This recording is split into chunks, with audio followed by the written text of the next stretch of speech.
कांग्रेस का कार्यकर्ता आज भी एकजुट है और एकजुट रहेंगे। ठीक है, थोड़ा बहुत चलता रहता है, पर ऐसी कोई विशेष परिस्थिति नहीं बनेगा। पानी की एक बहुत ज़्यादा समस्या कुछ किसान क्षेत्रों में है। देखो, यहाँ पे जो नर्मदा पाइपलाइन आई है उसको हर गांव पे पहुँचाने का प्रयास है। जो सिंचाई के साधन है वो बढ़ाने का प्रयास है। कोई उद्योग नहीं लग पाया आजकल बड़नगर में, उद्योग स्थापित करने का प्रयास करेंगे। सरकार तो देखने भी नहीं आई कि बाढ़ से किसानों की क्या स्थिति हुई। हम गांव-गांव गए हैं, हमने देखी किस प्रकार से फसलें चौपट हुई है, मकान ढहे हैं लोग बाग के। जय रघुनाथ जी की साहब न्यूज मालवा का पूरी टीम आखिर टीम आई वहीं जाई के अलग अलग विधानसभा क्षेत्र उनमें जाई के आपके सबके वहाँ को माहौल बताई रही है। इसके अलावा प्रत्याशी उनसे भी आपके मिल ही रहे हैं, ताकि प्रत्याशी की भी बात आप सुनी सको, इनको विजन आप सुनी सको और विका बात आप इनके वोट देवा को निर्णय करी सको। आज अपन यहाँ बड़नगर विधानसभा वालों क्षेत्र हाल का दंड उनमें बहुत ज़्यादा चर्चाओं में रियो है। आखा प्रदेश में की चर्चा है खाली एक टिकट का वास्ते राजेंद्र सिंह जी सोलंकी साहब का टिकट का लिए। भोपाल में भी आपने 2-3 दिन पहला अपना चैनल में देखे होगा, गंज विरोध प्रदर्शन भी हो। यहाँ बड़नगर का क्षेत्र में कांग्रेसी खुद जो जमीनी कांग्रेसी है वी कई चाहे विंड से अपन बात करने के लिए आई गया।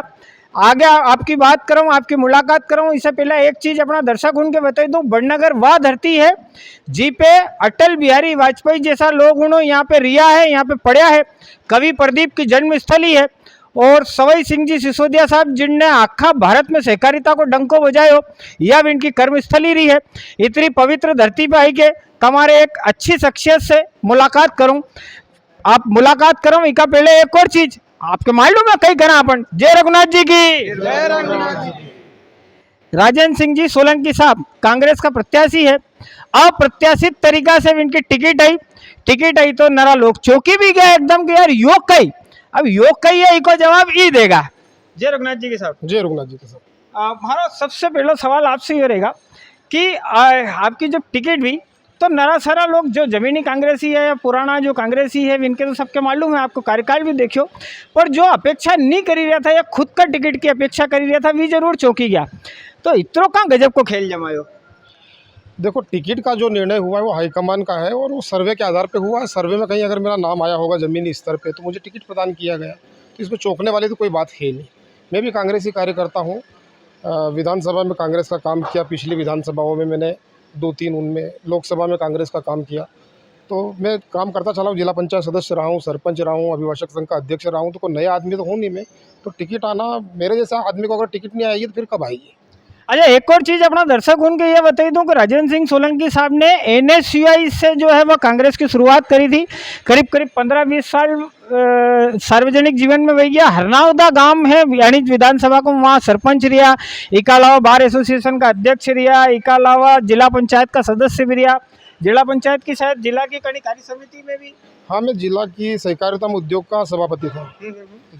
एक हमारा सवाल आपसे ये था कि जो टिकट आयो हल्लो मचियो तो कांग्रेस का जो कार्यकर्ता है या आम जनता जो बड़नगर की है इनका बीच एक असमंजस की स्थिति बनेगी कि यार कई होएगा अपनी विधानसभा को, एक नकारात्मकता को माहौल जाए।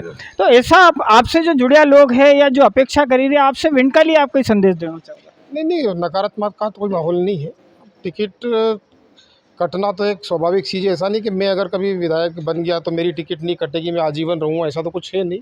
ये तो प्रकृति का नियम है कि अगर जो बना है उसकी जगह दूसरा आएगा, दूसरी जगह तीसरा आएगा, ये चलता रहता है। नहीं, नकारात्मकता से हमारा सवाल यूँ थो, शायद मैं सवाल अपना आपके ढंग से नहीं समझ ही पायो। जैसे कांग्रेस से जुड़े जो लोग हैं इनकी एक आस रहे, एक उम्मीद रहे कि भाई अपन जाएंगे चुनाव में सारी चीज़ें, और जब भी कांग्रेस में 2 तरह की फाड़ देखे, 2-3 तरह की फाड़ देखे तो वी भी डामाडोल स्थिति में रहे। फिर बापड़ा कई बहुत सारा अपने से जुड़े कार्यकर्ता पार्टी का भी निर्णय करे कि यार અહીં चढ़ लो कि वहीं चढ़ लो। जो विनका लिए एक जमीनी कार्यकर्ता जी के खाली कांग्रेस का झंडा से, कांग्रेस का हाथ का पंजा से मतलब है, विका लिए आप कांग्रेस का कार्यकर्ता आज भी एकजुट है और एकजुट रहेंगे। ठीक है, थोड़ा बहुत चलता रहता है, पर ऐसी कोई विशेष परिस्थिति नहीं बड़नगर में। वकील साहब रिया हो आप, कोर्ट में लोगों का न्याय के लिए भी आपने बहुत सारी चीज़ें जाहिर आवाज़ उठाई है, बार एसोसिएशन का भी अध्यक्ष रिया।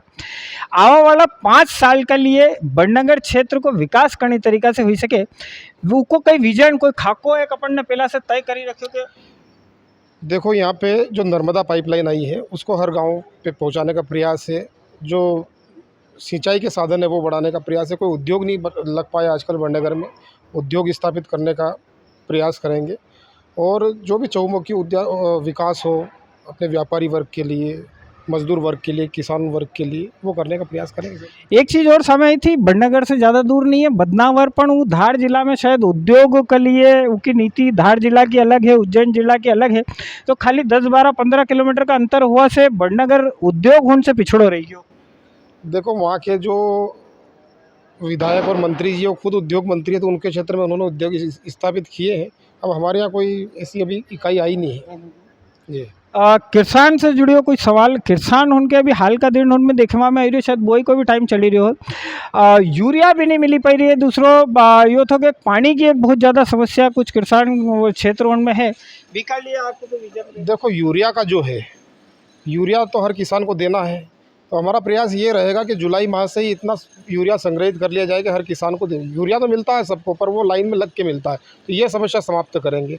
बिजली के ट्रांसमीटर की जो समस्याएं चल रही है अभी कि 8-8, 10-10 दिन, 15-15 दिन में ट्रांसमीटर मिल रहे हैं, वो ट्रांसमीटर भी जल्दी जल्दी मिले, उनका स्टॉक हो, ये हम करने का प्रयास करेंगे पूरा। एक और चीज़ यह थी कि गायदन जो है यहाँ बाढ़ आई थी और बड़नगर वाला क्षेत्र ने, बड़नगर विधानसभा क्षेत्र ने बाढ़ की बड़ी विभीषिका देखी।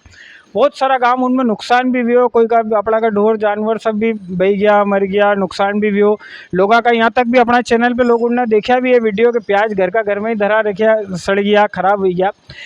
बापड़ा उनके कोई के भी कई सरकार की तरफ से राहत नहीं मिली पाई किसान। सरकार तो देखने भी नहीं आई कि बाढ़ से किसानों की क्या स्थिति हुई। हम गांव-गांव गए हैं, हमने देखी किस प्रकार से फसलें चौपट हुई है, मकान ढहे हैं लोग बाग के।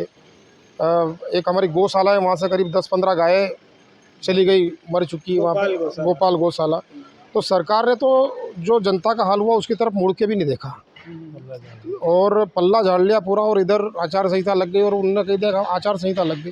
तो उनकी तरफ देखना तो था, कम से कम उनको जो सहयोग राशि होनी चाहिए, राहत राशि होनी चाहिए, वो तो कम से कम देनी थी। पर शिवराज सिंह जी इधर मुड़ के भी नहीं देखा, वो अपनी सत्ता के जो लोभ है उसमें मस्त है बिल्कुल। शिवराज सिंह जी ने नहीं देखो, उनकी एक वजह शायद यह भी हुई सके कि कांग्रेस को विधायक यहाँ पे सत्ता में थे। कांग्रेस के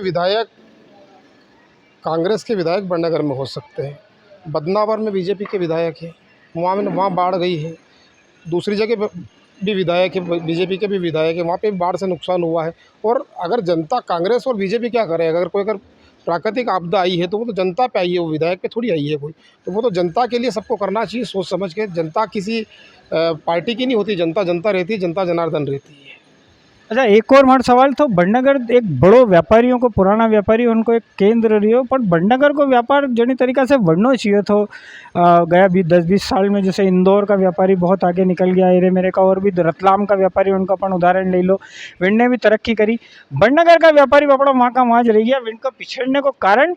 और दूजो भी कैसी कोई व्यवस्था रहेगा जो आप कभी ईश्वर चाहेगा, परमात्मा चाहे, आप विधायक बनिया तो बड़नगर का व्यापारी उनके लिए कैसे? देखो यहाँ पे कोई उद्योग इकाई अगर स्थापित हो जाती है तो व्यापारी वर्ग अपना उस उद्योग के माध्यम से अपना व्यापार बढ़ा सकता है। तो सबसे बड़ा उद्योग की इकाई स्थापित करना, क्योंकि उससे रोज़गार मिलेगा, व्यापार बढ़ेगा, मज़दूरों को लाभ होगा, नौकरियां मिलेगी और किसानों को भी लाभ होगा उससे। सबका आखिर में आपसे एक सवाल करना चाहूँ, बड़नगर की जो विधानसभा क्षेत्र की पार्टी अपनी जगह पर, बड़नगर विधानसभा क्षेत्र का जो आम लोग है, जो आम मतदाता है, विनका लिए आप कई संदेश देना चाहो, कई विनका लिए एक विजन आप लेके आया हो? देखो जो आम मतदाता है यहाँ पे करीब 70% तो किसान हैं। किसानों के लिए ये है कि किसानों की मूलभूत समस्या तो ये रहती है कि यूरिया समय पे मिल जाए उनको, बिजली अच्छी मिले उनको, और सिंचाई के लिए पानी की व्यवस्था, और मजदूर वर्ग के लिए मजदूरी मिल जाए। तो हम सिंचाई की व्यवस्था, नर्मदा पाइपलाइन पूरी तहसील में जाल फैलाने का प्रयास करेंगे। जो 4 नदियाँ हैं यहाँ पे बड़नगर तहसील में, 2-3 नदियाँ हैं, उन पर छोटे-छोटे डैम, स्टॉप डैम बनाएंगे जिससे किसान अपने पानी का उपलब्धता हो जाए। बिजली की व्यवस्था में सुधार करेंगे कि हर खेत पे बिजली पहुँच जाए। तो ये अगर व्यवस्था अगर उपलब्ध हो गई तो किसान अपने आप विकास की राह पे चलेगा। और अगर किसान विकास की राह पे चला तो किसान से मजदूरी बढ़ती है, खेत जो कृषि मजदूर है उनकी मजदूरी बढ़ेगी, और किसान पे ही व्यापारी भी आश्रित है कि उनका धंधा भी जो है किसानों पे आधारित है, तो संपूर्ण वर्ग का विकास होगा उससे। तो ये था साहब राजेंद्र सिंह सोलंकी साहब, बड़नगर विधानसभा क्षेत्र से कांग्रेस का प्रत्याशी है। आपने इनकी बात सुनी, मार तो लगे बड़ो सौम्य व्यवहार है। आपके अगर कभी बात जची रही है तो कमेंट बॉक्स में जय रघुनाथ जी की जरूर लिख जाओ।